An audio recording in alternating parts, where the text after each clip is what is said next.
ജീവിതം പരീക്ഷയെന്ന നേരറിഞ്ഞു പുഞ്ചിരിച്ച് ഉള്ളിൽ ആശിച്ചൊരുന്നമെത്തണം. കണ്ണീരില്ലാത്ത നാളിലെത്തണം.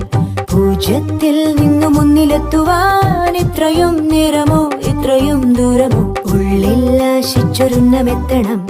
കണ്ണീരില്ലാത്ത നാളിലെത്തണം. പൂജ്യത്തിൽ നിന്നു മുന്നിലെത്തുവാൻ ഇത്രയും നേരമോ ഇത്രയും ദൂരമോ?